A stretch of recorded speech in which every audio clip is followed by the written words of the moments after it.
놀랍고 역동적인 국가인 한 다소 복잡한 지정학적 환경에 처해 있습니다.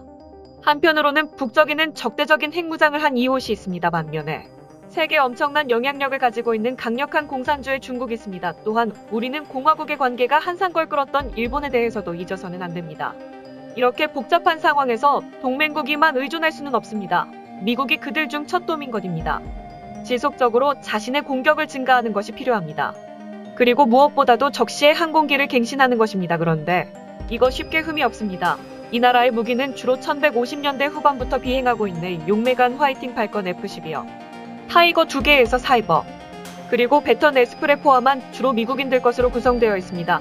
한국은 최신 한복 혁신을 보유하는 것뿐만 아니라 그것을 개발할 수 있는 것이 얼마나 중요한지를 깨닫고 현대전 유건을 충족시키는 전투기를 만들기로 결정했습니다. 그리고 비록 공화국을 이전에 사실의 항공기를 만든 경험이 없었지만 꽤 자신있게 이 길을 걸었습니다. 오늘 KF-X 프로젝트의 성공 정도와 진행 속도 그리고 앞으로 10년 동안 한국 항공기가 어떤 상황에 직면해?지에 대해 이야기하겠습니다. 이것은 군사 뉴스입니다. 갑시다.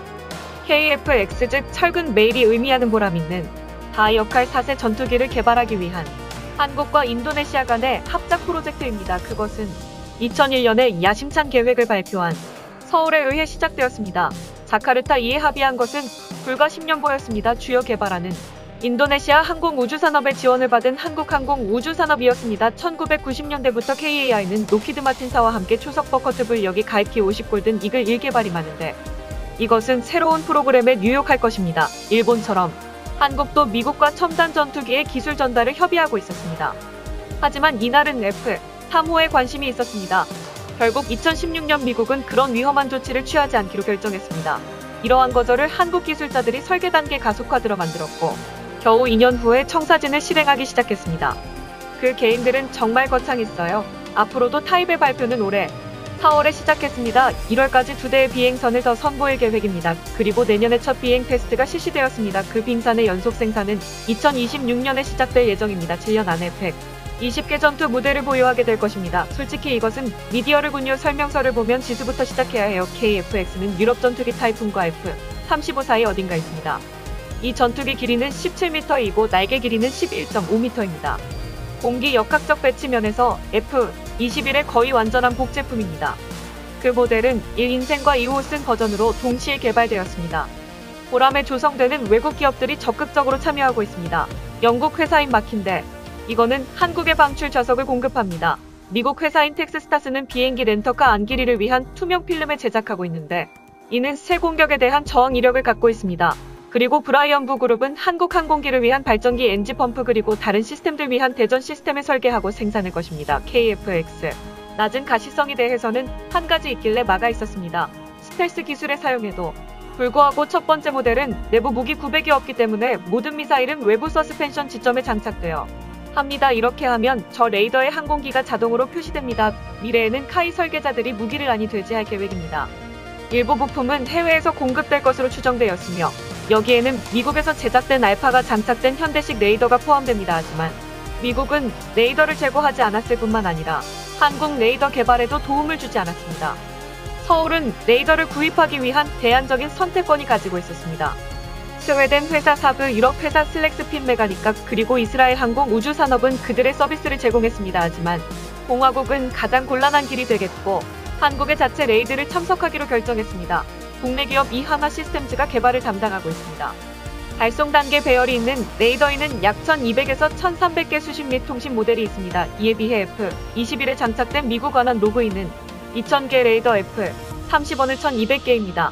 이 레이더는 다양한 무대에서 작동할 수 있고 200km 거리의 목표물을 추적할 수 있습니다. 성급 면에서는 업그레이드된 KF-16V에 전투기에 장착된 APG-83인가 할 것입니다. 한국은 이스라엘 회사인 LTA 시스템즈와 함께 그것에 참신한 시험을 볼 수 있었습니다.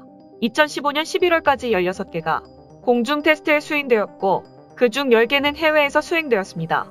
같은 국내 업체에서 광학 조준 모듈과 저기서 탐지 추적국도 개발 중이라는 점을 덧붙여겠습니다.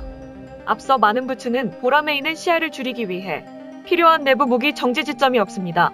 이런 이유로 그것은 5세대 조금 못 미칩니다. 계기 백신을 외부 기지에서 공대공 또는 공대지 미사일을 최대 18까지 탑재할 수 있는데 그중 가장 강력한 것은 MBDA 미디어입니다. 그것은 능동 레이더 유도 헤드를 가지고 있고 마하 사료 100km 거리에서 목표물을 타격할 수 있습니다. 게다가 사용되는 미사일 주기는 이리스키나 타우러스 KPD-350 순환 미사일도 있을 수 있습니다.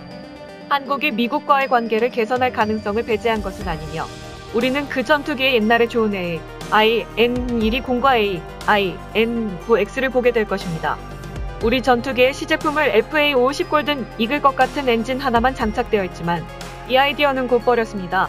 이제 우리는 트윈 인지를 개발하기로 결정했습니다. KF-X 정확히 어떤 발전기가 탑재될지는 아직 미스테리입니다. 몇 년 전 공화국을 유로파이터 타이탄에 장착된 고전기 채널을 일렉트릭 F, 사이사와 유로 ZEJ200 중 어느 것을 선택했는지는 아직 알려지지 않았습니다.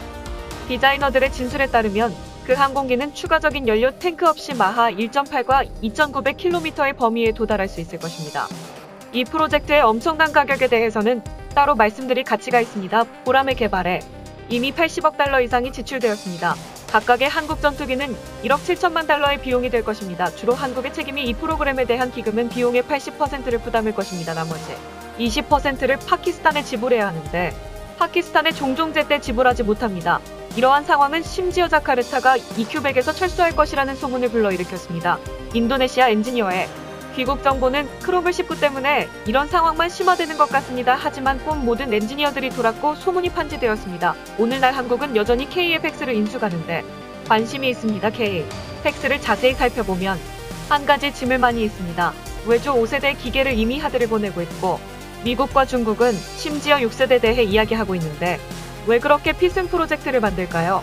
결국 전투기가 완성될 때 즉 미미한 그것은 쓸모없는 것이 될 것입니다. KF-X 역사는 날개 달린 기계를 만드는 아이디어가 얼마나 복잡하고 비용이 많이 들고 위험할 수 있는지를 보여줍니다. 모라네는 좋은 특성 강력한 레이저 증가된 전투거리 그리고 더 긴 사용 수명을 가지고 있지만 한 세대 더 오래된 만나차는 경쟁사들이 또 있습니다.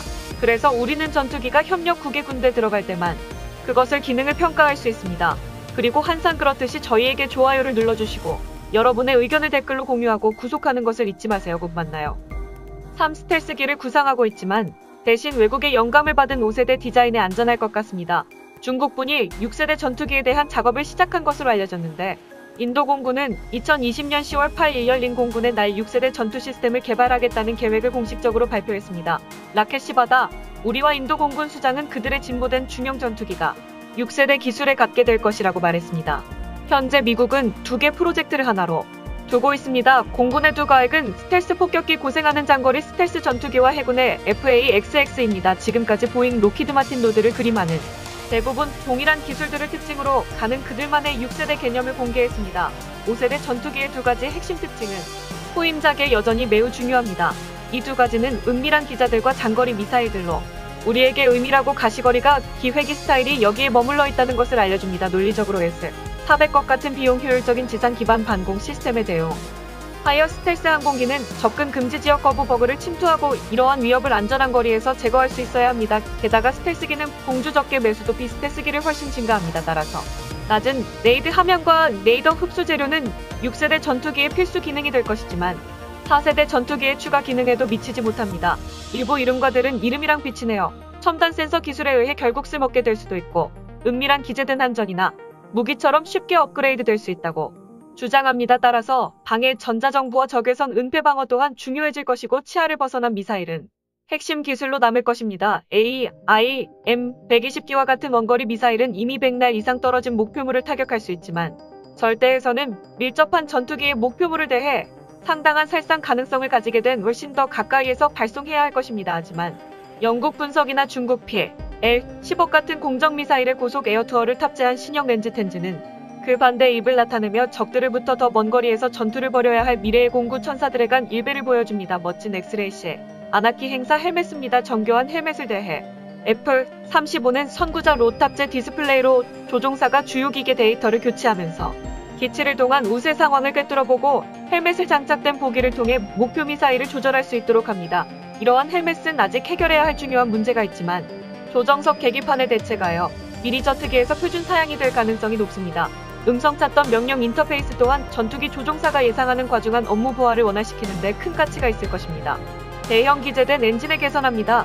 공공기지와 항공모함 2대가 안미사일 공격으로 인한 위협에 대처하기 위해 전쟁 비행기들은 그렇게 하는 동안 더 먼 거리를 비해 가고 더 많은 무기를 운반할 방법을 찾아야 하는데, 이것은 내부 연료 탱크와 무기 구할만 의존하는 스텔스 제트기에 대한 도전으로 됩니다. 그래서 자연적 해결책은 더 큰 비행기를 만드는 것입니다. 공군 접근 방식은 시각 범위 내에서 중, 도구 바이트가 드물고 자살의 가능성으로 주세여 높은 지속 가능한 속도와 더 큰 탑재량 내강조하기 위한 이동성을 절충하는 것이 이 문제에 대한 최선의 해결책을 하는 것이었습니다. 또한 이러한 설계 필수 사항은 터보세트와 같이 고쪽에서 더 나은 성능을 발휘할 들어 또는 높은 5회 터보팬 것 같은 저속에서 더 효율적으로 작동하도록 비행 중 구성을 변경할 수 있는 고급 경시 가변 사이클 엔진의 개발에도 더 적합할 수 있습니다. 선택적 유인 기능 수십 년 동안 공군 이름과 들인 승무원이 없는 전투기로의 전하를 예측하고 통보했습니다.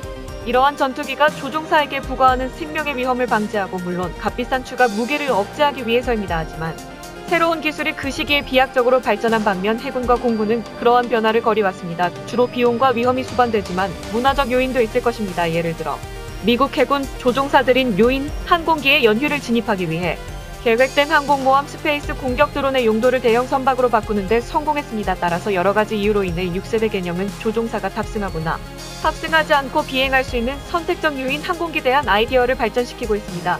이는 유인 옵션에 대한 교육 요구 사항의 비싼 요구에도 불구하고 여전히 비행기 제작에 추가적인 설계 노력이 필요한 단점이 분명히 있습니다. 하지만 전반적으로 선택적 유인은 무인 전투기로의 전환을 원하시는데 도움이 될 수 있는 동시에 군사 지도자들에게 조종사의 목숨을 걸지 않고 고위험 임무에 항공기를 배치할 수 있는 가능성을 줄 수 있습니다. 센서 융합을 지상 회사는 공기 및 공간이 다 F-35의 주요 혁신 중 하나는 센서 데이터를 흡수하고 데이터 링크를 통해 공유하며 합성 그림을 만드는 것입니다. 이것은 적들을 스텔스 항공기가 타고 가리키고 탐지할 수 있는 큰 장점으로서 우호적인 군대가 유리한 위치로 기도하고 그들의 레이더를 결핍조차 없이 더 먼 그 방에서 미사일을 발사할 수 있습니다. 이 유명한 전술 덕분에 이 기술이 6세대 제트기 표준 기능이 될 것이라고 말한 것은 놀라운 일이 아닙니다. 인공위성과 심지어 들어온 전투기와 함께 통합방으로서 융합이 침하될 가능성이 있기 때문이다. 사이버 전쟁과 사이버 보안. 그러나 센서 융합 및 선택적 유인은 6세대 제트기가 데이터 링크와 네트워크에 크게 의존할 것임을 암시 아니에요. 여기서 방해와 해킹은 이러한 새로운 전술에 대항하는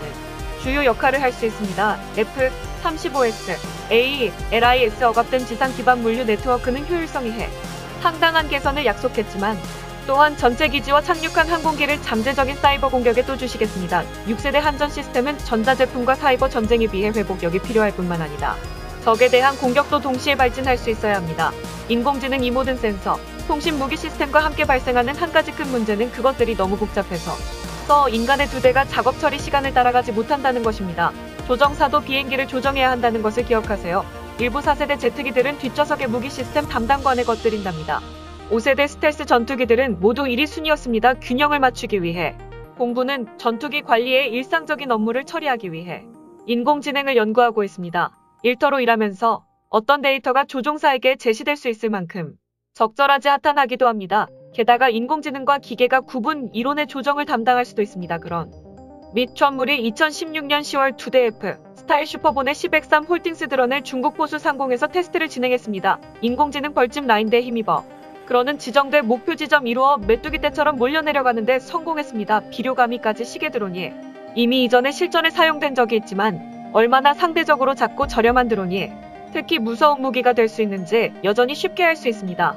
미래의 전쟁 이런 것들은 저렴하고 소모적인 네트워크 드론이 소수의 비싸고 잘 보호되는 무기 플랫폼과 미사일보다 훨씬 더 방문하기 어려운 위협으로 자신들을 증명할 수도 있다고 주장합니다. 하지만 6세대 전투기는 센서를 탑재하는 정착이 무기 클래퍼 그리고 유인만 역할을 하기 위해 더 크고 더 빠르고 더 멋진 드론으로 그 작업할 가능성이 높습니다. 유도 에너지 무기대로 무리는 스텔스 채택의 문제를 미미할 수 있을 뿐만 아니라